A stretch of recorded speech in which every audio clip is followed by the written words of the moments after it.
The knife went into the third tire with a hiss that sounded like a dying breath. Elijah Davis's hands, dark brown and calloused, were shaking so badly he almost dropped it. His 7-year-old daughter Zoe's face flashed in his mind. Her smile, her voice asking him that morning why he looked so scared. He'd lied and said he was just tired. He wasn't tired. He was 43 minutes away from watching someone die. The security camera above Bay 7 blinked its red light.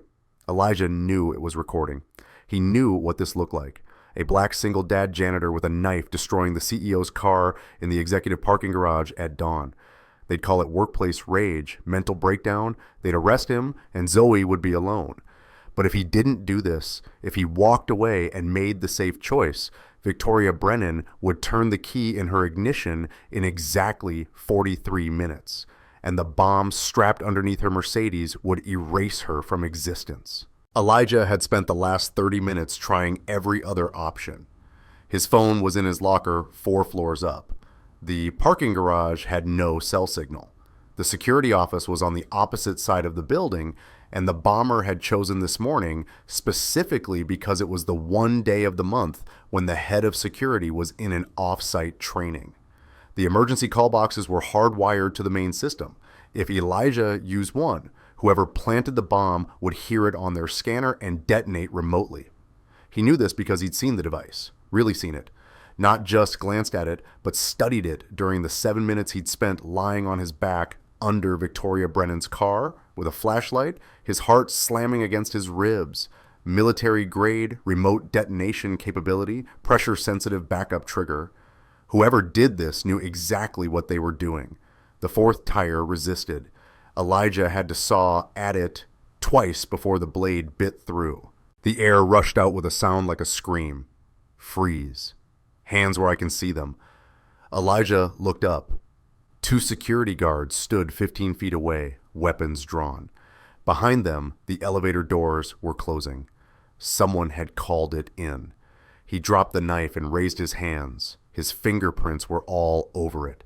His uniform was covered in grease from crawling under the car. The evidence was perfect and completely damning. "I can explain," Elijah said, his voice barely steady. "There's a bomb. Save it." The first guard, Mitchell, Elijah had cleaned his office 100 times, grabbed Elijah's arm and wrenched it behind his back. "You're done." The second guard was already on his radio. "We've got him. Executive Garage, Bay 7. Suspect in custody. Vehicle disabled. Miss Brennan is en route. ETA 2 minutes. 2 minutes. Elijah's chest tightened. Victoria would arrive, see her destroyed car, see him in handcuffs, and she'd demand answers. They'd move her to a different vehicle. They'd get her to her meeting, and whoever planted that bomb would adapt, would try again, would succeed next time because Elijah had just burned the only warning he could give. Unless he could make them listen. Make them look under the car before they moved it. Make them understand that this wasn't rage or revenge. This was the only choice that kept her alive. "Please," Elijah said as Mitchell forced him toward the security office. "Just look under the car. Please, before anyone moves it." Mitchell's grip tightened. "You're going to prison, Davis. Whatever sob story you're planning, save it for the judge." The elevator dinged. Victoria Brennan stepped out, her heels clicking against concrete. She was 41, dark hair pulled back, wearing the charcoal suit she always wore for critical meetings. Her eyes went to her car first, 3 tires flat, rubber shredded across the garage floor. Then to Elijah, handcuffed between 2 guards, her expression shifted from confusion to fury in less than a second. "What the hell is this?" Elijah met her eyes. This was his only chance, his only moment to say the thing that would make her pause, make her question, make her suspicious enough to check. "There's a bomb under your car," he said, his voice clear and steady despite everything. "Planted sometime between midnight and 5 a.m. military grade, remote detonation, pressure-sensitive backup. I found it at 6:17 this morning. I had no phone, no way to call for help without alerting whoever's listening, so I slashed your tires. I had to stop you from getting in that car." Silence. Complete ringing silence. Victoria stared at him. Mitchell and the other guard exchanged glances. Someone laughed, a short, disbelieving sound. "You expect us to believe?" Mitchell started. "Check the car." Elijah interrupted. His eyes never left Victoria's. "Right now, before anyone touches it, get a bomb tech. Get the police, but don't move that vehicle until someone's looked underneath it." Victoria's hand moved unconsciously to her neck, to the small pendant she always wore. Elijah had seen her touch it 100 times during late nights when she worked alone in her office and thought no one was watching. It had been her father's. The man who'd built this company from nothing and died 6 months ago, leaving Victoria everything, including enemies Elijah was only beginning to understand. "Why would anyone want to kill me?" she asked quietly. "Because of the merger," Elijah said. "Because someone doesn't want Hartwell Corporation and Brennan Industries to combine. Because your meeting this morning will finalize a deal that threatens someone powerful enough to plan an assassination and make it look like an accident." Victoria's eyes narrowed. She was thinking, calculating. Elijah could see the exact moment she decided to take the threat seriously. Not because she trusted him, but because the alternative was worse. She turned to Mitchell. "Call the bomb squad right now, and no one touches that car until they've cleared it. Ma'am, this is obviously now Mitchell." The guard hesitated, then pulled out his radio. Elijah's knees almost gave out. She'd listened. She'd actually listened. But the nightmare wasn't over. It was just beginning. Because in 90 seconds, the parking garage would be swarming with police and bomb techs and executives. And someone in this building, someone who knew Victoria's schedule, her routines, her security protocols, was watching, waiting, ready to detonate if their original plan failed.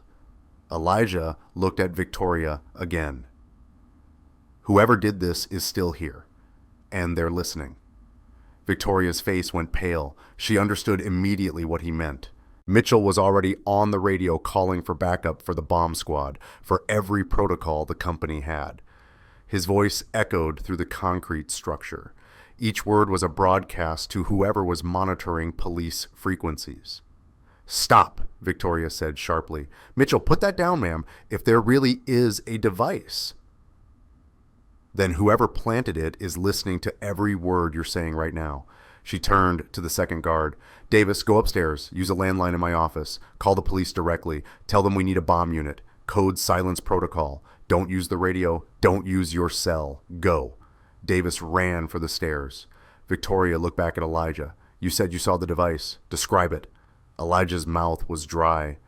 Cylindrical housing, approximately 8 in long, 3 in diameter, attached to the undercarriage with industrial magnets. Green and red wires visible through a clear panel. Digital timer, but it's not counting down. That means it's waiting for a trigger. Remote detonation antenna, maybe 6 in mounted on the left side, and a secondary mechanism attached to the brake line. Pressure sensitive. If someone moves the car without disarming it, it goes off anyway. Victoria's breathing had changed. Short, controlled. "How do you know what you're looking at?" "I was Army combat engineer, explosive ordnance disposal. I got out 4 years ago after a training accident, but I still remember the work." Mitchell's expression shifted. He hadn't known that. Nobody did. Elijah's employment file listed his military service, but not his specialty. He'd wanted to leave that life behind, become invisible, be nothing more than the man who emptied trash bins and mopped floors. "If you're lying," Mitchell started. "Then I just destroyed my life for nothing," Elijah said. "But I'm not lying, and if you don't let the bomb squad confirm it before anyone gets near that car, someone's going to die." The bomb squad arrived 23 minutes later. By then, the executive garage had been evacuated, except for Elijah, Victoria, and 2 police officers who'd taken up positions behind concrete pillars. Elijah sat on the cold floor, still handcuffed, watching the techs in their heavy suits approach the Mercedes with robotic precision. Victoria stood 10 feet away, her phone pressed to her ear. She was calling board members, rescheduling the merger meeting, her voice steady, even as Elijah could see her hand shaking slightly. When she hung up, she walked over and sat down beside him on the concrete. "If you're wrong about this," she said quietly, "I just canceled the most important meeting of my career and caused a company-wide panic. I know. And if you're right, someone tried to kill me this morning, and I have no idea who." Elijah looked at her. Up close, he could see the exhaustion in her face, the weight she'd been carrying. When did the threats start? She turned sharply. How do you know about the threats?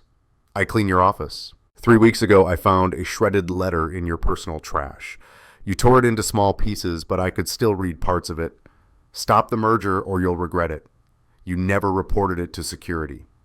Victoria's jaw tightened because I get a dozen threats a month. Angry shareholders, competitors, people who think I don't deserve my father's company because I'm a woman. I can't investigate every anonymous letter. This one was different. It was hand-delivered, no postage. Someone walked into this building, got past security, and put it directly on your desk. How do you know that? Because there was security footage from that morning. I checked the logs when I was cleaning the surveillance room. Your office door never opened except when you arrived, which means it was placed there after hours when the cleaning crew has access. Victoria stared at him. You've been investigating this? I've been paying attention. It's different. One of the bomb techs stood up and gave a thumbs-up signal. Then he walked over, his helmet under his arm, his face grim. You were right, he said to Elijah. Military-grade device, remote detonation capability, pressure backup on the brake line, sophisticated work. Whoever built this knew exactly what they were doing. He looked at Victoria. If you'd started that car, ma'am, the explosion would have taken out everything within a 30-feet radius. Victoria's face went white. She stood abruptly, walked a few steps away, her hand covering her mouth. Elijah watched her shoulders rise and fall as she fought to control her breathing. The police officer approached Elijah. We need your statement. Everything you saw, everything you touched. Elijah gave them the timeline, how he'd been doing his routine sweep of the garage at 6:04 a.m., checking for any maintenance issues, how he'd noticed fresh grease marks on the concrete under Victoria's car, which was unusual because the vehicle had been serviced just last week, how he'd gotten down on his back with his flashlight to investigate and seen the device attached to the undercarriage. Why didn't you call security immediately? The officer asked. I started to, then I saw the antenna. Remote detonation means someone's monitoring, probably listening to police scanners. The second I made a call, they could trigger it. Miss Brennan was scheduled to arrive at 7:30. I had less than 90 minutes to figure out how to stop her from getting in that car without alerting whoever planted it. So you destroyed her tires. I disabled her vehicle in a way that wouldn't trigger the pressure sensor. The bomb was designed to detonate when the car started moving. Slashing tires meant she physically couldn't drive it, but I didn't touch the chassis or the brake system. The officer wrote everything down. When he finished, he looked at Elijah with something approaching respect. That's either the smartest thing I've ever heard or the craziest. It's both, Elijah said quietly. They uncuffed him 15 minutes later after the bomb tech confirmed that Elijah's description matched the device exactly and that he couldn't have known those details unless he'd actually seen it. Victoria had been on the phone with her lawyers, explaining why she needed to delay the merger meeting by 48 hours. When she hung up, she walked back to Elijah. The board is furious. They think I'm stalling. Richard Sutton just called me personally to say I'm destroying my father's legacy. Who's Richard Sutton? Chief Operating Officer, my father's oldest friend. He's been with the company for 23 years. Victoria paused. He's also one of 4 people who knew my schedule changed this morning. Elijah's attention sharpened. The meeting was supposed to be later. It was scheduled for 10 a.m. We moved it to 8:30 last night because Hartwell's CEO had a flight conflict. Only 4 people knew about the change. Me, Richard, my executive assistant Claire, and Derek Hang from security. Derek's the head of security? Yes, he's former military like you. He's been here 2 years. Elijah's mind was working through the implications. If the bomb was planted between midnight and 5 a.m. and only 4 people knew you'd be arriving early, then one of them is trying to kill me. Victoria's voice was flat, emotionless. The shock was setting in. A black sedan pulled into the garage. A man in his 50s got out, silver hair, perfectly styled, expensive suit. He walked toward them with the confidence of someone who'd never been questioned. Victoria, what's going on? I got a message about a bomb threat. Richard, Victoria's voice was carefully neutral. Someone tried to kill me this morning. They planted an explosive device under my car. Richard's face showed exactly the right amount of shock. My God, are you all right? Who would do this? That's what we're trying to figure out. She gestured to Elijah. This is Elijah Davis, one of our maintenance staff, a black single dad in his 30s. He found the device and stopped me from getting in the car. Richard looked at Elijah, and for just a fraction of a second, something flickered in his eyes. Recognition, calculation. It was gone before Elijah could identify it. Well done, Richard said, extending his hand. Elijah shook it. The man's grip was firm, practiced. You may have saved Victoria's life, just doing my job. Still, the company owes you a debt. Richard turned back to Victoria. We need to discuss security protocols if someone got into the executive garage. They had access, Elijah interrupted. The device was placed precisely. They knew which car, which parking spot, when you'd be arriving. This wasn't random. Richard's smile tightened slightly. Are you suggesting an inside job? I'm suggesting whoever did this knows this building intimately. The police officer stepped forward. We'll be interviewing everyone with garage access.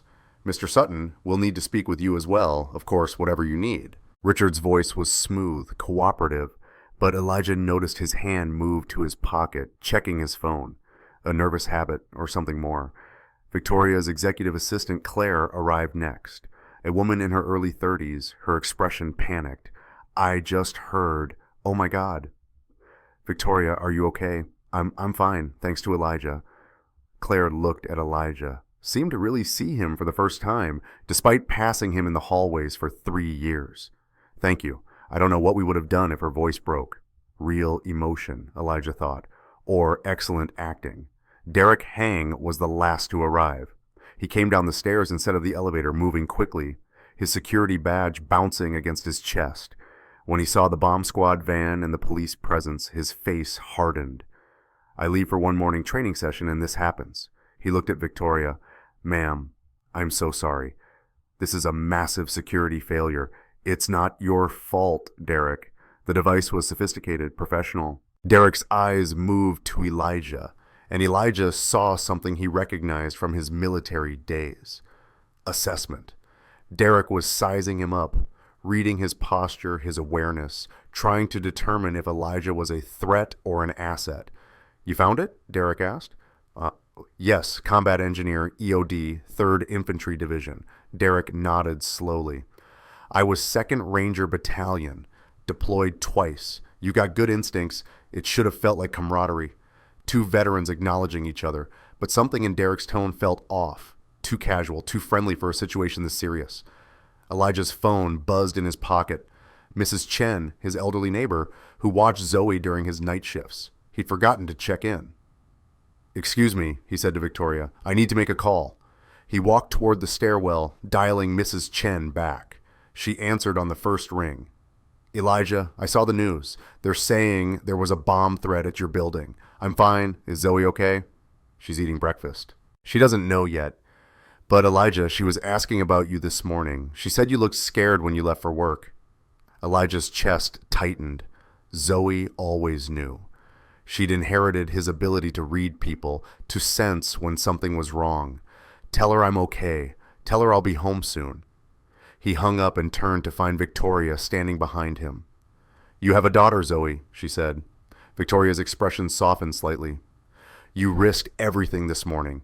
If you'd been wrong, if I hadn't listened, I couldn't let you die. Zoe's already lost her mother.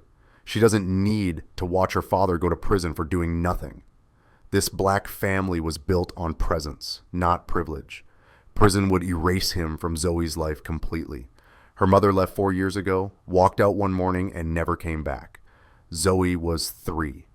She doesn't remember her. Victoria was quiet for a moment. Then she said, My father died 6 months ago. Heart attack. They said sudden, no warning. She touched the pendant at her neck. I've never believed it. Elijah understood immediately what she was implying. You think someone killed him? I think my father was getting close to discovering something wrong in the company. Financial irregularities he'd been investigating quietly. And then he died, and I inherited everything, and the pressure to complete this merger started immediately. Who pushed hardest for the merger? Richard. He said it was my father's final vision that we had to honor his legacy. She paused. But I found my father's private notes 3 weeks ago. He'd written that he was suspicious of the Hartwell deal, that the numbers didn't add up. Before Elijah could respond, Derek appeared at the top of the stairs. Miss Brennan, the police need you for another statement. They want to review security footage from the past week. Victoria nodded. She looked at Elijah. Don't go anywhere. I need to talk to you when this is finished. She left with Derek. Elijah watched them go, his instincts screaming that something was wrong. The way Derek had interrupted exactly when Victoria was about to reveal more information. The way he'd positioned himself between her and Elijah. Elijah pulled out his own phone and opened the security app he'd installed months ago. As a maintenance worker, he had low-level access to building systems for repairs. Most people didn't know the app kept cached footage for 10 days. He scrolled back to 3 nights ago to the executive garage, to the timestamp when Victoria's car would have been parked alone. The footage showed a figure in maintenance uniform approaching the Mercedes at 2:47 a.m. The person moved with purpose, dropped down, slid under the vehicle, emerged 16 minutes later carrying a small bag. Elijah zoomed in on the person's face as they walked past a camera. His blood went cold. It was Derek Hang. Elijah's mind raced through the implications. Derek was head of security, former military with explosive ordnance training. He had access to every part of the building, knew every protocol, could move through the facility at any hour without raising suspicion, and he'd been hired 2 years ago, just 18 months before Victoria's father died. Elijah scrolled further back in the cached footage. 7 days ago, the employee break room. He watched Derek enter at 11:47 p.m., walk directly to the bulletin board, and remove a single piece of paper. The drawing Zoe had made during Family Day, a careful sketch of the parking garage layout with labeled parking spots, including Victoria's. Zoe's innocent art had become a map for murder. Elijah copied both video files to his personal cloud storage, then called Victoria. She answered on the second ring, her voice tense. Elijah, what is it? I need to meet you somewhere that isn't your office or your home, somewhere no one would think to look for you. There was a pause while she thought. There's a diner on Lexington and 42nd, the Bluebird. My father used to take me there when I was a child. Nobody from the company knows about it. 1 hour. Come alone. And Victoria, don't tell anyone where you're going. Not Richard, not Claire, especially not Derek. Why, especially not Derek? Because I know who planted the bomb, and I have proof. The Bluebird Diner looked like it had been preserved from 1972 and never updated. Red vinyl booths, checkered floor, a counter with spinning stools. The kind of place where the coffee was terrible, but nobody cared because that wasn't why you came. Victoria was already there, sitting in a corner booth with her back to the wall. She'd changed out of her business suit into jeans and a simple sweater. Without the armor of executive clothing, she looked younger and more vulnerable. Elijah slid into the seat across from her. A waitress appeared immediately, poured coffee neither of them had asked for, and disappeared again. You look different, Victoria said. So do you. My father used to bring me here every Sunday morning before the company got big, before he became someone everyone wanted something from. This was where we were just us. She wrapped her hands around the coffee mug. I haven't been back since he died. Elijah pulled out his phone and opened the security footage. 7 days ago, your head of security removed a drawing from the employee break room. It was made by my daughter during a family day visit. It showed the parking garage layout with labeled parking spots, including yours. Victoria watched the footage, her face going pale. Derek took it. 3 nights ago, the same man was in the executive garage at 2:47 a.m. carrying an equipment bag. He was there for 19 minutes. When he left, the bag was noticeably lighter. Elijah swiped to the next video. That's military posture. That's someone who knows exactly what he's doing and isn't worried about being questioned. Derek's former military, 2nd Ranger Battalion, he told me when I hired him 2 years ago. Victoria's voice was hollow. Richard recommended him. Said we needed professional security after some threats I'd been receiving. What kind of threats? Anonymous letters, emails from burner accounts. Nothing specific enough to investigate, but enough to make me nervous. Richard said Derek was the perfect person to handle it. She looked up at Elijah. Richard brought Derek into the company. They've been working together for 2 years. When did your father die? 6 months ago, 4 months after Derek was hired. The implications settled between them like a weight. Elijah said quietly, "What if Richard's been planning this for years? What if he brought Derek in specifically to handle problems that got in the way?" Victoria's hand moved to her pendant. My father was investigating financial irregularities. Richard would have known if my father was getting close to discovering something that could destroy Richard's career or put him in prison. Then your father became a problem that needed to be handled. And 6 months later, when I started asking the same questions my father asked, I became the next problem. Victoria pulled out her own phone. Her hands were shaking slightly as she opened her email and scrolled back through months of correspondence. Richard's been pushing the Hartwell merger since the day after my father's funeral. He said the deal was worth $4.2 billion and would secure the company's future. But my father's letter said the numbers didn't match what Richard was telling the board. What does that mean? It means someone's lying about how much money is actually involved or where it's going. She found what she was looking for and turned the phone toward Elijah. This is the merger agreement Richard presented to the board. It shows Hartwell Corporation acquiring Brennan Industries for $4.2 billion with Richard staying on as CEO under the new structure. What did your father's notes say? That the actual value Hartwell was offering was only $2.8 billion. That $1.4 billion was missing from the documentation. That he couldn't figure out where that money was supposed to go. Victoria's voice was tight. If Richard's been embezzling or setting up offshore accounts, the merger would bury the evidence. New ownership, new financial structure, everything gets reorganized and the old records become irrelevant. But if you died before the merger closed, Richard would take over as CEO. He'd control the narrative completely. And if I died in a car bombing, it would look like corporate terrorism or a random act of violence. No one would investigate Richard because he'd be the grieving family friend stepping up to save the company in crisis. Elijah thought about the device under her car, the sophisticated trigger system, the military-grade components. Derek Hang has the skills to build that bomb, and Richard has the motive to order it built. But we can't prove any of this. Security footage of Derek taking a drawing isn't evidence of attempted murder. And financial documents that might show embezzlement are all controlled by Richard. Then we need to make them show their hand. We need them to think you're still a threat, that you're close to exposing them. If they're desperate enough, they'll make a mistake. Victoria stared at him. You want to use me as bait? I want to make them think you have evidence that you're about to go public. We control the situation this time. We know who they are and what they're capable of. That gives us the advantage. Victoria was quiet for a long moment. Then she said, "My father spent his entire life building this company. He started with nothing and created something that mattered. And Richard, someone he trusted completely, has been stealing from him, potentially killed him, and tried to kill me to cover it up."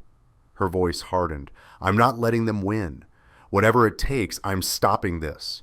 Then we need to move fast. The board votes tomorrow morning on removing you as CEO. If Richard wins that vote, it's over. He'll have complete control, and we'll have no way to investigate him. So, what do?" Elijah pulled up another file on his phone. "We get the FBI to execute a warrant on Richard's personal communications and Derek's security access logs, but we need probable cause that goes beyond suspicion. How do we get that?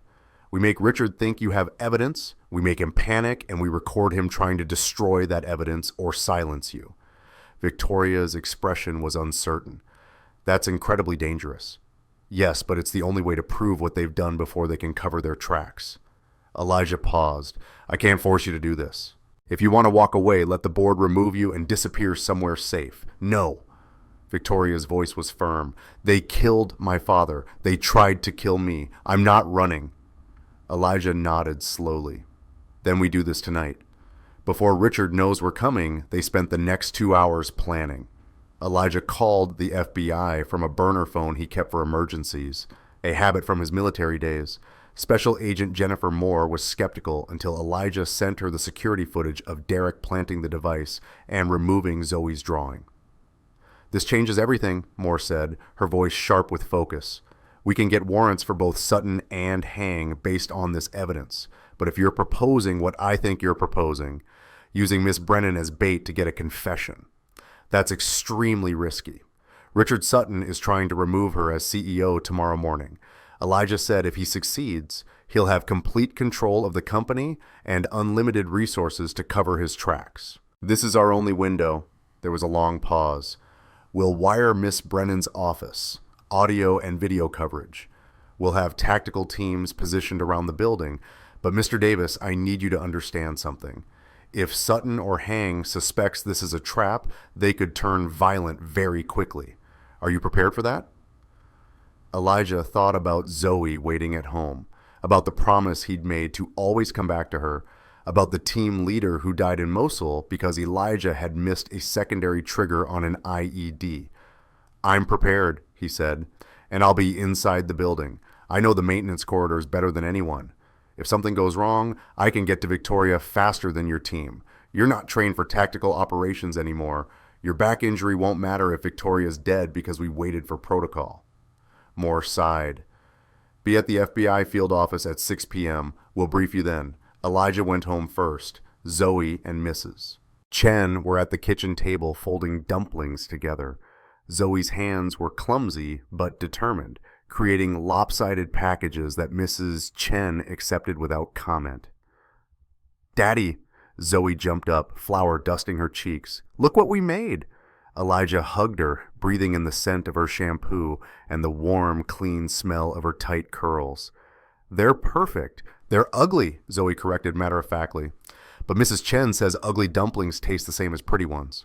"Wisdom," Mrs. Chen said, sliding a tray into the steamer, "also applies to people."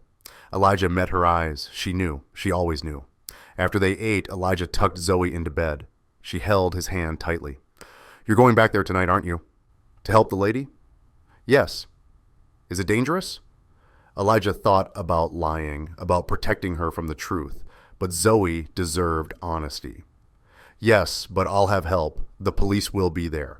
Lots of people making sure everyone stays safe, including you, including me." Zoe was quiet for a long moment. Then she said, "Mommy left because she was scared. She told me once before she went away that the world was too scary and she couldn't be brave anymore." Elijah felt his chest tighten. "Zoe, but you're brave even when you're scared. I can tell you're scared right now, but you're still going." She looked at him with those two old eyes. "That's the difference between you and Mommy." Elijah pulled her close. "I'm going because it's right, not because I'm brave. That's what brave means, Daddy." After Zoe finally fell asleep, Elijah found Mrs. Chen in the living room, her hands wrapped around tea that had long gone cold. "She understands more than you think," Mrs. Chen said quietly. "I know." Her mother left scars.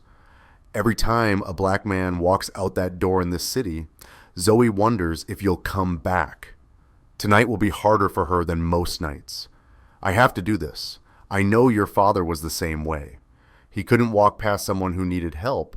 Mrs. Chen's eyes were distant with memory. "He died helping strangers during the factory fire in Beijing. I was pregnant with you when it happened. He could have gotten out safely, but he went back for others." Elijah stared at her. "You never told me how he died. You always said it was an accident. It was an accident that he was there at all. But once he was there, what happened next was choice." She looked at him steadily. "You are very much your father's son. This is not a criticism, but Zoe is also your daughter, and she has already lost one parent. Don't let her lose both because you can't walk away from danger. If I walk away, Victoria Brennan dies, and whoever killed her father gets away with murder. And if you die, Zoe becomes an orphan. These are the calculations we make." Mrs. Chen stood slowly, her joints creaking. "I will stay with her tonight. All night, if necessary. Go do what you believe is right. But Elijah, come home. Your daughter's heart cannot survive losing you." At 6 p.m., Elijah arrived at the FBI field office. Agent Moore and 3 other agents were waiting in a conference room filled with monitors and communications equipment. Moore handed him a small device, no bigger than a button. Audio transmitter. It goes under your collar. We'll hear everything you hear. One of the other agents pulled up a blueprint of Brennan Industries on the main screen. Maintenance corridors here, here, and here. You'll enter through the service entrance on the east side. Miss Brennan will already be in her office. Richard Sutton is scheduled to arrive at 8. Our team will be positioned in unmarked vehicles around the building perimeter. What about Derek Hang? Elijah asked. We've been tracking his phone. He's currently at his apartment in Brooklyn. If he moves toward Brennan Industries, we'll know immediately. Moore looked at Elijah seriously. Your job is simple.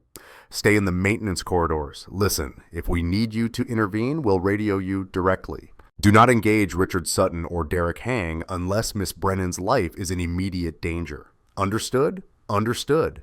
And Mr. Davis, if something goes wrong, if you're compromised, you get out immediately. You have a daughter waiting at home. Don't make her wait forever. Elijah nodded, but they both knew he was lying. If Victoria's life was at stake, he wouldn't leave. Couldn't leave. Not after everything. At 7:30, Elijah entered Brennan Industries through the service entrance. The building felt different at night when he wasn't wearing his janitor uniform. He moved through corridors he'd cleaned 1,000 times, now seeing them as tactical spaces rather than work assignments. His radio crackled softly. Agent Moore's voice. Miss Brennan is in position. Offices wired for audio and video. We have eyes on all entrances. Elijah made his way to the maintenance corridor that ran behind the executive offices, a narrow access hallway that most employees didn't know existed. There was a ventilation grate that opened into Victoria's office. He'd repaired it 6 months ago. He could hear Victoria pacing, her heels clicking against marble. She was nervous. His radio crackled again. Richard Sutton just entered the building.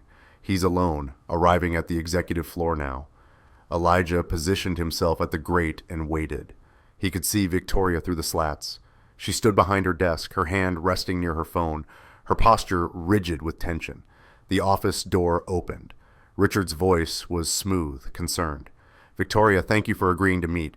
I didn't have much choice. You're trying to remove me as CEO. I'm trying to save the company. There's a difference. Richard's footsteps moved deeper into the office. Your father built this business from nothing. I watched him sacrifice everything to make it succeed, and now you're throwing it away because you're too stubborn to accept guidance. Guidance? You pushed me to sign a merger agreement the week after my father's funeral. You've been rushing this deal for 6 months without explaining why. Because the company needs it. Because the board needs it. Because your father wanted it. My father had doubts. I found his notes. There was a pause. When Richard spoke again, his voice had changed. Sharper, more controlled. What notes? Letters he wrote. Questions about the financial structure of the Hartwell deal. He said the numbers didn't add up. That money was missing. Elijah watched through the grate. Victoria stood behind her desk, her hand resting near her phone. Richard was closer to the door, his body language tense. Your father was sick at the end, confused. You can't trust everything he wrote in those final weeks. He wasn't confused. He was investigating you. The words hung in the air like a blade. Richard's expression shifted. The concerned family friend vanished, replaced by something colder. Be very careful what you're accusing me of, Victoria. I'm not accusing. I'm stating facts. You've been embezzling from this company. The merger with Hartwell would have buried the evidence. And when my father got too close to discovering the truth, you had him killed. That's insane. Is it? Because someone planted a bomb under my car this morning. Someone with military training and access to the executive garage. Someone you brought into this company 2 years ago. Richard's face went pale. You're talking about Derek. I'm talking about the man you hired to handle your problems. My father was a problem. I became a problem. How many others, Richard? How many people have you hurt to protect yourself? Richard pulled out his phone. This conversation is over. I'm calling the board right now. They need to know you've had a complete breakdown. They already know. The FBI has been listening to every word. Richard froze. His eyes went to the corners of the office, searching for cameras, for wires. When he looked back at Victoria, the mask was completely gone. What remained was desperation and fury. "You stupid girl. You have no idea what you've done." He moved toward her fast, too fast. Elijah was already pushing through the maintenance door, his body remembering combat reflexes, even as his back screamed in protest. But Richard didn't reach Victoria. Derek Hang stepped through the office door, a gun in his hand. Nobody moved. The room went silent. Elijah stood half visible in the maintenance corridor doorway, his hands, dark brown and steady, raised. Victoria pressed herself against the desk, her face white. Richard turned slowly, his expression collapsing from anger into something approaching relief. "Derek, thank God she's lost her mind. Shut up." Derek's voice was flat, professional. The gun stayed steady on Victoria. "You brought the FBI into this. That wasn't smart. I didn't know you left evidence, security footage, financial records. You were supposed to be careful." Derek's attention shifted to Elijah and you, the janitor. "You're the one who found the device this morning." Elijah met his eyes. "Yes, that was good work. Professional. You almost had me convinced it was random luck until I checked your file. Combat engineer, EOD specialist. You knew exactly what you were looking at, just like you knew exactly how to build it." Derek smiled slightly. It didn't reach his eyes. Richard promised this would be clean. One device, one target, one problem solved. But you complicated things, and now the FBI knows too much. Richard was backing toward the window. "Derek, we need to leave right now. We can't do anything. You understand that, right?" Derek's voice was almost gentle. The moment Victoria called the FBI, this was over. There's no walking away from attempted murder of a CEO.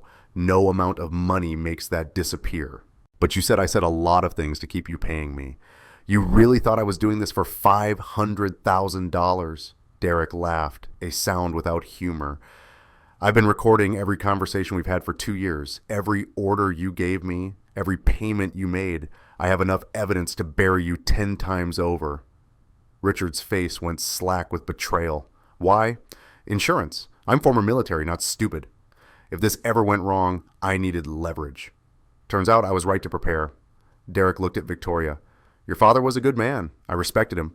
When Richard ordered me to stage his death as a heart attack, I thought about refusing, but the money was real, and I'd already committed to worse things overseas. One more dead man didn't seem like it would matter." Victoria's voice was barely a whisper. "You killed my father. I gave him an injection that mimicked cardiac arrest symptoms. It was fast. He didn't suffer." Derek said it like he was describing a repair job. Mechanical, detached. "Richard told me your father was about to destroy the company with his investigation, that if we didn't act, hundreds of people would lose their jobs.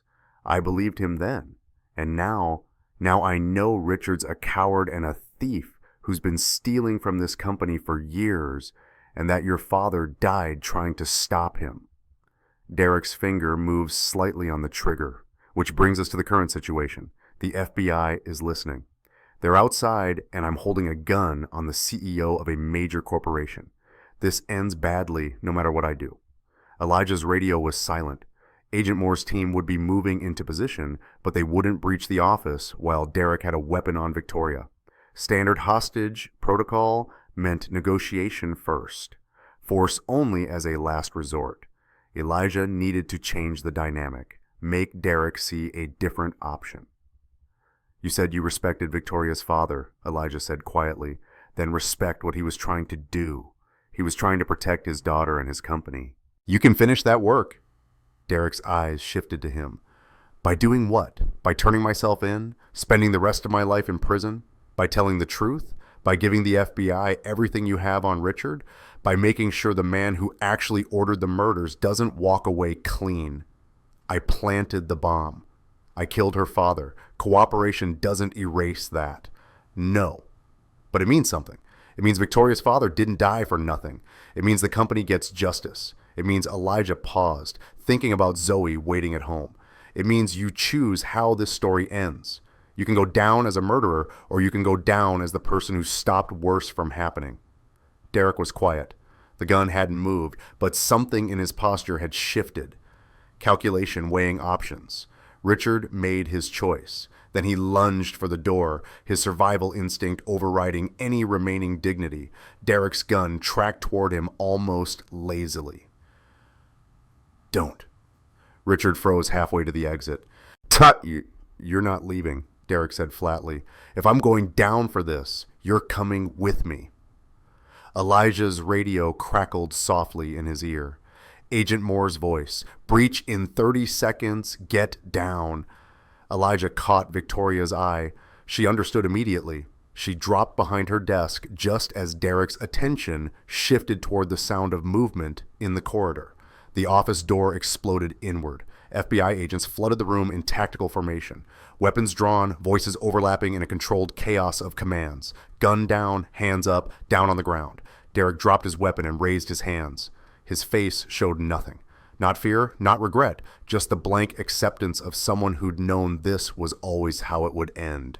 Richard tried to run, made it 3 steps before an agent tackled him to the marble floor. His expensive suit tore, his carefully maintained dignity shattered into something small and desperate. Elijah pulled Victoria to her feet. She was shaking, her hand still gripping the edge of the desk like it was the only solid thing in a dissolving world. It's over, Elijah said quietly. Victoria looked at Richard being handcuffed at Derek, surrounded by federal agents at the office that had been her father's and was now a crime scene. Her hand moved to the pendant at her neck. My father knew, she whispered. He knew and he tried to stop it, and they killed him anyway, but they didn't win. You made sure of that. Agent Moore approached them. Miss Brennan, we'll need your statement. Mr. Davis, yours as well. But first, medical needs to check you both. She paused, looking at Elijah. Your daughter called the field office 15 minutes ago. She said you promised to come home, and she wanted to make sure we knew you had to keep that promise. Elijah felt something break loose in his chest. Zoe calling the FBI to remind them her father had to survive. I need to go home. Moore nodded. Give your statement tomorrow. Tonight, go be with your daughter. Elijah drove home through streets that looked the same but felt different. Everything had shifted in the span of 12 hours. He'd been invisible this morning. Now his face was on the news. He'd been just a janitor. Now he was evidence in a federal case. But none of that mattered compared to the promise he'd made. The apartment building appeared ahead, its familiar worn brick somehow more precious than it had been this morning. Elijah took the stairs 2 at a time, ignoring the protest from his back. 4th floor, their door. He opened it. Zoe was sitting on the couch in her pajamas. Mrs. Chen beside her. The television was on. Muted news footage showing Brennan Industries, police lights, federal vehicles. Zoe's drawing notebook lay open in her lap, but she wasn't drawing. She was just waiting. The moment she saw him, she moved. Not running, not the desperate launch from this morning, just a steady walk across the room, her small face set with determination that broke his heart. She wrapped her arms around his waist and pressed her face against him. You kept your promise. Elijah knelt down so they were eye to eye. I'll always keep that promise. The FBI lady said you helped catch bad people. She said you were very brave. I was very scared. Zoe considered this. Mrs. Chen says brave and scared can be the same thing. Mrs. Chen stood slowly from the couch. I'll go home now. Zoe should sleep in her own bed tonight. She paused at the door, her weathered hand resting briefly on Elijah's shoulder. Your father would be proud, not because you were brave, because you came home.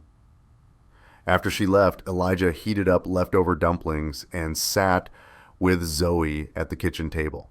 She ate slowly, watching him like she was memorizing his face. The lady on TV said, "You saved someone's life." I helped. A lot of people helped. Was she nice? The lady you saved? Elijah thought about Victoria standing in her office, facing down the man who'd killed her father. About the strength it took to set a trap for murderers while grieving someone you'd lost. Yes, she's very nice and very strong, like you, like both of us. Zoe finished her dumpling and pushed the plate away. Daddy, can I ask you something? Always. When Mommy left, you said she was scared of the world, that she couldn't be brave anymore. Zoe's voice was careful, like she was handling something fragile. Do you think she'll ever stop being scared? Elijah felt the question settle in his chest. Zoe rarely asked about her mother. The abandonment had carved a space inside her that she'd learned to protect. I don't know, sweetheart. Some people's scared is bigger than other people's. Your mom's scared was so big it made her run away from the things she loved most. Even me. Even you. But that doesn't mean you weren't worth staying for. It means her scared was stronger than her love. And that's sad for her because she's missing watching you grow into the most amazing person. Zoe was quiet for a moment. Then she said, I'm scared sometimes too. That you won't come home, that something will happen and I'll be alone. That's a normal scared. Everyone has that, but you come home anyway, even when you're scared, because you're worth coming home to every single time. Zoe nodded slowly, processing this. Then she picked up her drawing notebook and opened it to a fresh page. She drew for several minutes while Elijah watched a simple sketch of their apartment building with a figure standing in the window of their 4th floor unit. That's me, she said, pointing to the figure, waiting for you. Elijah looked at the drawing and his daughter's understanding of their life distilled into pencil lines. The figure in the window wasn't sad or scared, just present, just waiting with certainty. Can I keep this one? He asked. Zoe tore the page out carefully and handed it to him. So, you always remember to come home. Elijah tucked it into his wallet next to the only photo he had of Zoe as a toddler. 2 images of his daughter, past and present, both reminding him what mattered. They watched a cartoon together until Zoe's eyes grew heavy. Elijah carried her to bed. She was getting too big for this, but she curled against him anyway, trusting gravity and his arms equally. Daddy? Yeah. Tomorrow, can we do normal things, like go to the park and get ice cream and not save anyone's life? Elijah smiled against her hair, noticing the soft, damp texture of her coils against his cheek. That sounds perfect. The weekend passed in the gentle rhythm of normal things. Saturday morning, Elijah and Zoe walked to the park 3 blocks from their apartment. The playground equipment was old, paint chipped and faded, but Zoe didn't care. She'd been coming here since she was 3. Elijah pushed her on the swings, watching her hair, styled in small braids, lift with each arc. She laughed, a sound so pure it made his chest ache with gratitude. 12 hours ago, he'd been facing a man with a gun. Now he was doing this. The contrast felt almost impossible. Higher, Daddy. He pushed harder and Zoe soared. Afterward, they got ice cream from the truck that parked near the basketball courts every Saturday. Zoe chose strawberry, the same flavor she always chose. Elijah got vanilla. They sat on a bench and ate in companionable silence. Is everything going to be different now? Zoe asked suddenly. Elijah looked at her. Some things will be different. I'll have a new job, different hours, different responsibilities, but you'll still come home every single day. Zoe nodded, accepting this with the seriousness she brought to important matters. The kids at school are going to know about you. Mrs. Chen said, You're on the news. Does that bother you? She thought about it, licking melting ice cream from her fingers. I don't know yet. I'm not used to people knowing my daddy is special. I'm not special.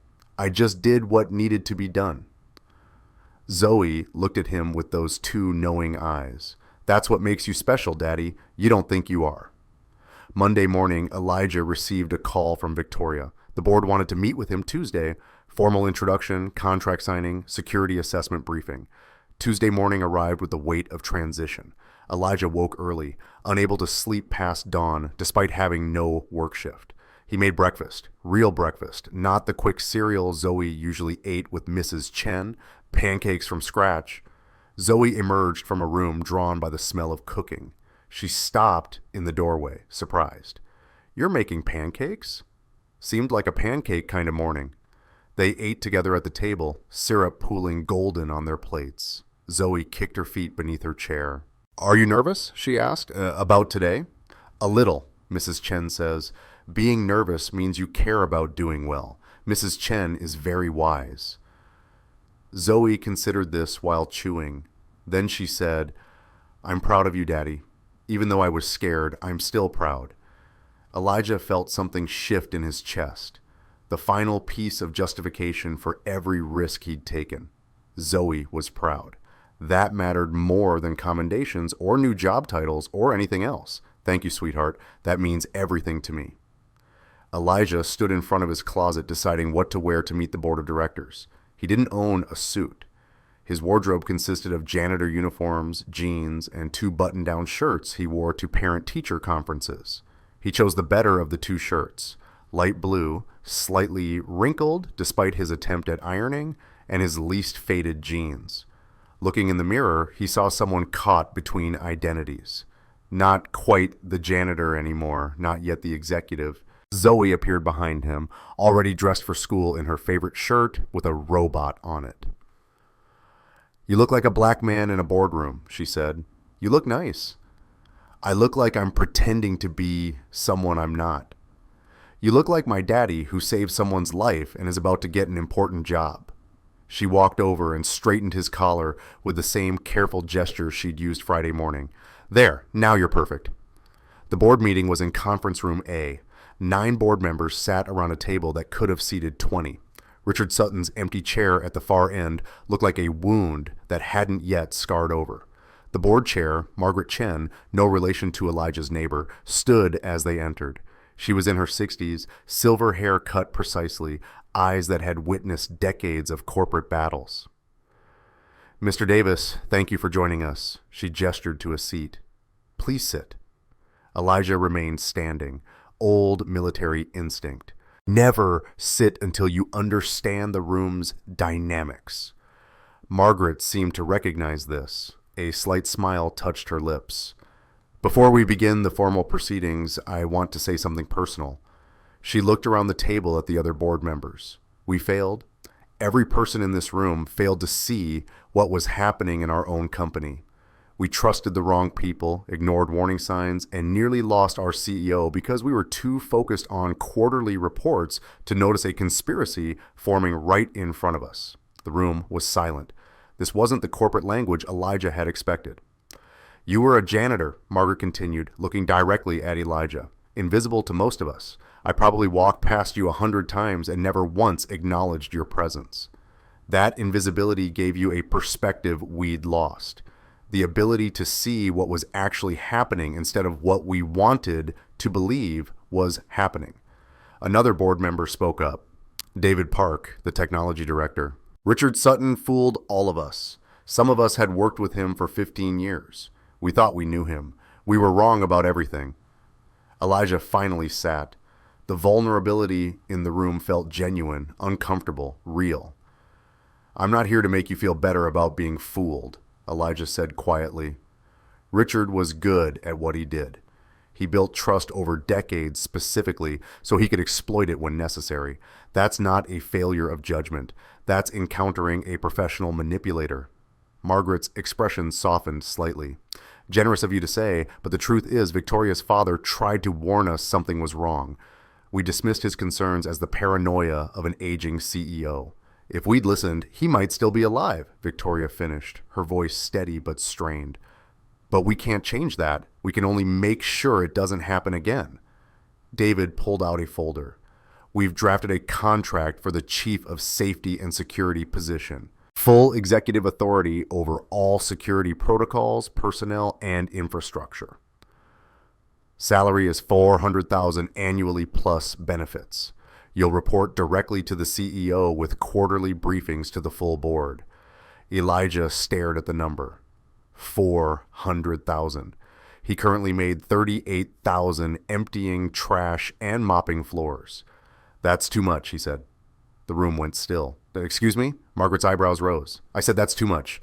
I don't need $400,000. What I need is budget authority to rebuild security properly. What I need is a team I can trust. What I need is the freedom to tell this board uncomfortable truths without worrying about being fired for it." Elijah paused. "Pay me $150,000. That's more than enough for me and my daughter. Put the rest into an employee scholarship fund, full tuition for employees' children from elementary through college, and put it in writing that the fund is permanent, protected from future board decisions." The board members exchanged glances. Victoria was watching him with an expression Elijah couldn't quite read. Margaret spoke first.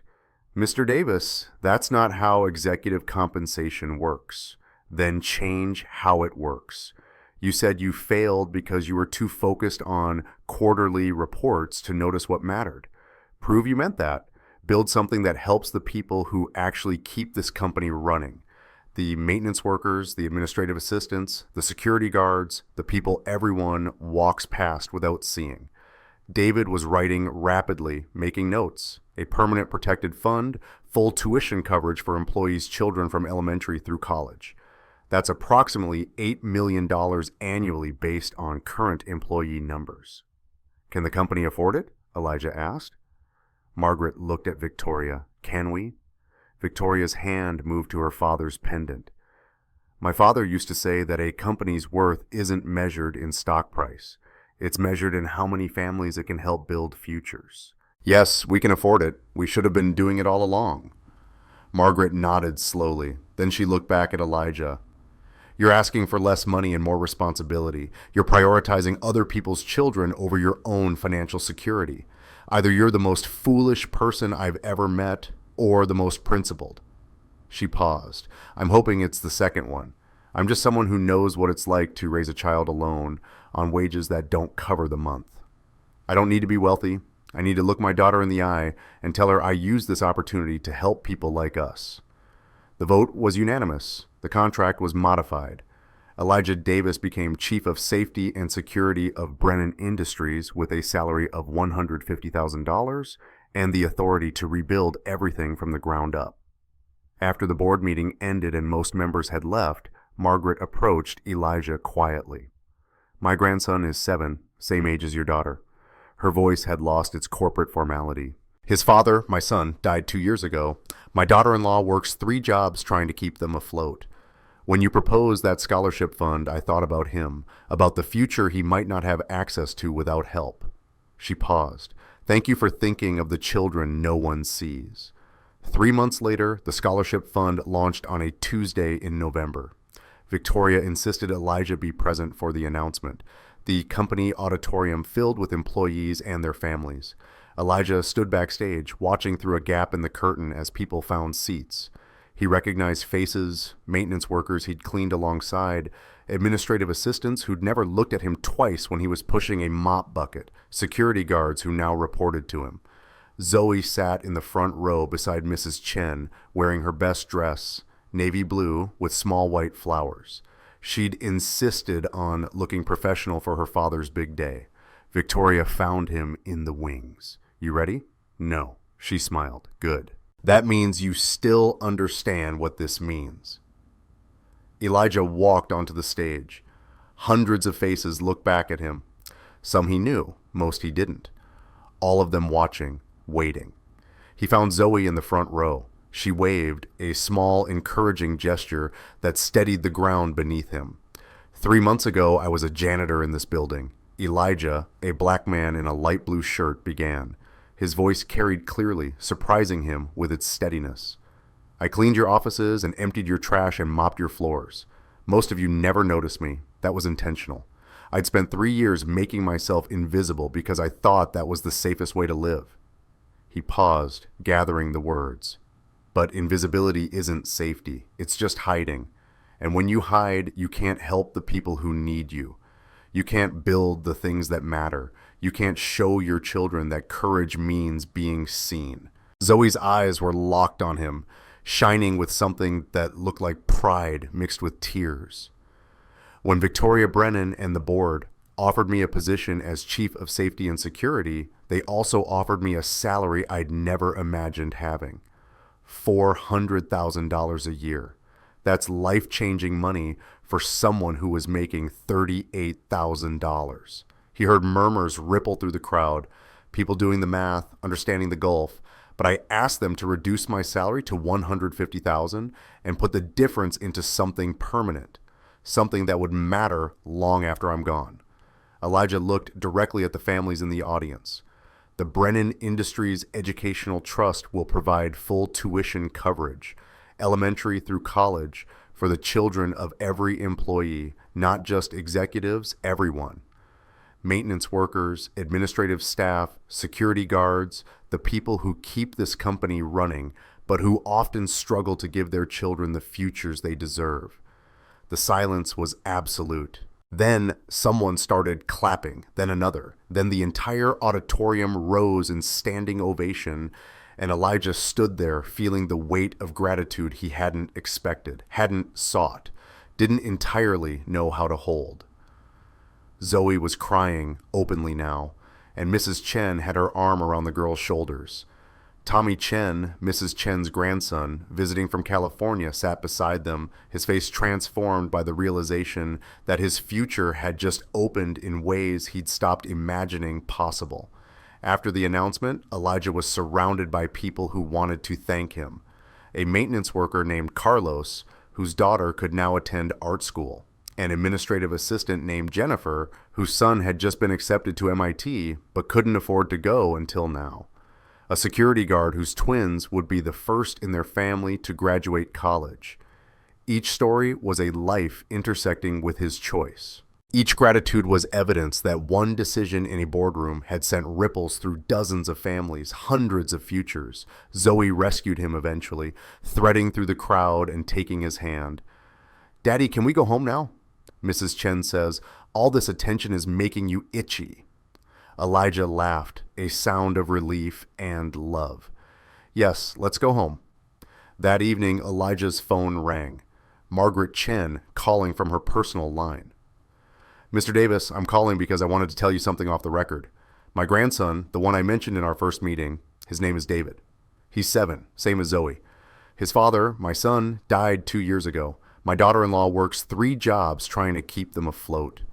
When you proposed that scholarship fund, I thought about him, about the future he might not have access to without help." She paused. "Thank you for thinking of the children no one sees." Elijah listened, understanding where this was going. "When you proposed the scholarship fund, I thought about David's future, about his mother working 3 jobs to keep them housed and fed, about how my son died building things for a company that didn't value his life enough to provide proper safety equipment." Margaret's voice grew thick. "You've given my grandson the future his father died trying to provide. I need you to know what that means.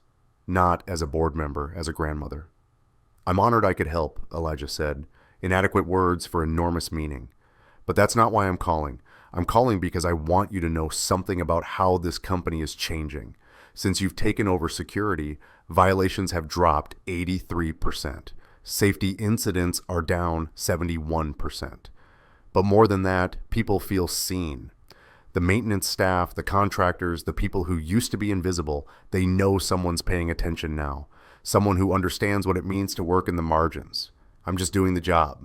No, you're transforming how we think about the job. You're teaching us that safety isn't about compliance. It's about valuing the people who trust us with their labor and their lives." She paused. "My son died because someone like you wasn't there to see what needed seeing. David will have a future because you chose to see everything. That's not just doing a job, Mr. Davis. That's redemption in action." After they hung up, Elijah sat in the quiet of his apartment, holding the weight of Margaret's words. Zoe appeared in the doorway, already in her pajamas, the stuffed rabbit tucked under her arm. "Are you okay, Daddy? You look sad." Elijah held out his arm and she came to him, curling into his side. Not sad, just thinking about how one choice can change so many lives. Like when you saved Miss Brennan. Like that, but also like choosing to come home to you every day. Like choosing to be visible instead of hidden. Like choosing to help when it would have been easier to look away. Zoe was quiet for a moment, her small fingers tracing patterns on his arm. "Mrs. Chen says every choice is a seed. You don't always know what will grow from it, but you have to plant it anyway and trust that something good will come." Elijah kissed the top of her head. "Mrs. Chen is very wise. She says she learned it from her husband. Your grandfather, the one who died saving people in the fire." Elijah had never told Zoe details about how his father died, but of course Mrs. Chen had. Of course, she'd shared the story of a man who'd run toward danger when others ran away. "Do you think that's in our family?" Zoe asked quietly. "Running toward things instead of away?" "I think it's in everyone," Elijah said carefully, "but some people learn to listen to that instinct and some people learn to ignore it. I spent 3 years ignoring it. Then one morning I couldn't anymore because of the bomb, because someone needed help and I was the only one who could provide it. In that moment, all the reasons to stay hidden seemed smaller than the reason to act. Zoe nodded against his chest. Then she said, "I'm glad you acted. Not just because of Miss Brennan, because now I get to see you be the person you actually are, not the person you were pretending to be." The observation was so precise, so clear-eyed, that Elijah felt tears prick his eyes.